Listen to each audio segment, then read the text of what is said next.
Hello friend, आप सभी का हमारे यूट्यूब चैनल पर स्वागत है। आज हम पढ़ाने वाले हैं क्लास 10 विज्ञान जैव प्रक्रम।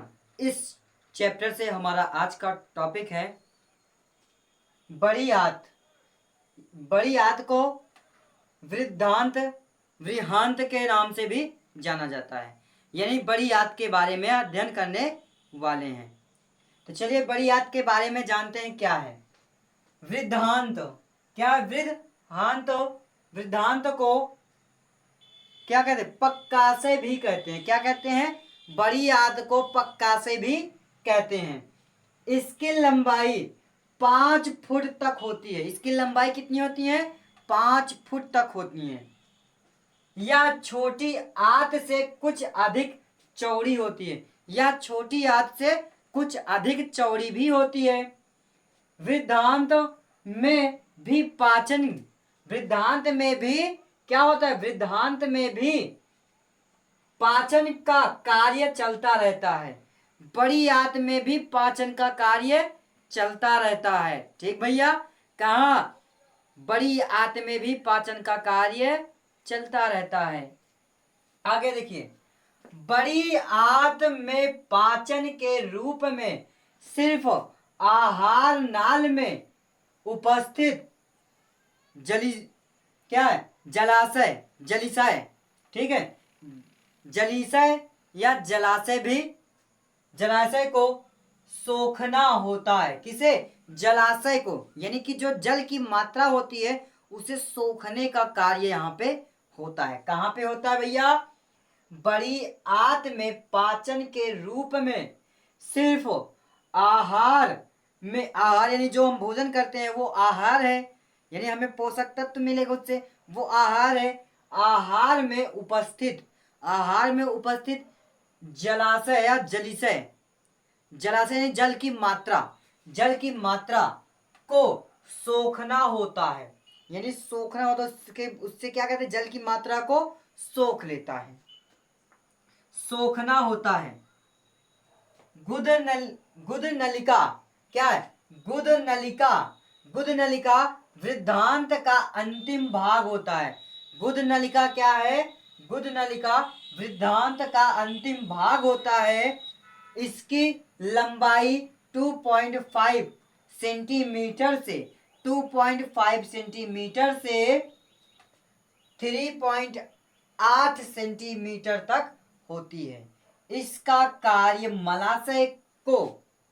मलाशय को गुदाद्वार से जोड़ना होता है। किससे जोड़ना होता है? गुदाद्वार से जोड़ना होता है। ठीक है, अब चलते हैं गुदाद्वार के बारे में अध्ययन करते हैं। किसके बारे में? गुदाद्वार के बारे में अध्ययन करते हैं। जल्दी से आप नोट कर लीजिए तो गुदाद्वार के बारे में चलें। फ्रेंड, अब क्या है हमारा? गुदा या गुदा द्वार। गुदा या गुदा द्वार के बारे में जानते हैं। जो स्क्रीन में आपके चित्र दिख रहा है, नीचे वाला जो भाग है वो क्या है? गुदा या गुदा द्वार। और जो ऊपर का भाग दिख रहा है स्क्रीन में वह क्या है? बड़ी आंत। क्या है? बड़ी आंत है। उसके ऊपर जाएंगे तो छोटी आंत, उसके ऊपर जाएंगे तो अमाशय, उसके ऊपर जाएंगे तो पाचन तंत्र। ठीक, तो ये सारे प्रोसेस एक दूसरे से जुड़े होते हैं। ठीक, तो देखिए क्या है गुदाद्वार। आहार नाल का यह अंतिम अंग होता है। आहार नाल का यह अंतिम अंग होता है, यानी कि आहार नाल जिससे हम भोजन करते हैं, ये हम भोजन कर रहे हैं, आहार नाल ही दिख रहा है जिससे भोजन यहाँ से जाता है। तो अंतिम भाग क्या होता है? गुदाद्वार होता है। ऊपर का भाग क्या है? आहार नाल। एकदम अंतिम भाग क्या होगा? वो गुदाद्वार। तो आहार नाल का यह अंतिम अंग होता है पचित, और पचित यानी जो भोजन पच चुका है, जो शेष भोज्य पदार्थ बचा है उसे बाहर निकालेगा। अंतिम और अवशोषित आहार का जो मल भाग होता है, मल भाग यानी मलाशय, अंतिम भाग जो मल, जिसे लैट्रिन कहते हैं, जिसे क्या कहते हैं? लैट्रिन कहते हैं। मल भाग होता है उसे शरीर से बाहर निकालने का कार्य गुदा के द्वारा किया जाता है। किसके द्वारा किया जाता है? गुदा के द्वारा। आहार नाल का अंतिम भाग होता है आहार गुदा द्वार जो है, गुदा या गुदा द्वार आहार नाल का अंतिम भाग होता है, जो पचित पचित भोजन का अंतिम पचित भोजन और पचित और अवशोषित आहार का जो अंतिम भाग होता है, अंतिम मल भाग, अंतिम का जो मल भाग होता है उसे बाहर निकालने का कार्य करता है। कौन करता है? गुदा द्वार। ठीक है। यदि आपको वीडियो पसंद आया हो तो हमारे चैनल को सब्सक्राइब करें और बेल आइकन को दबाना न भूलें। वीडियो में अंत तक बने रहने के लिए आप सभी का धन्यवाद।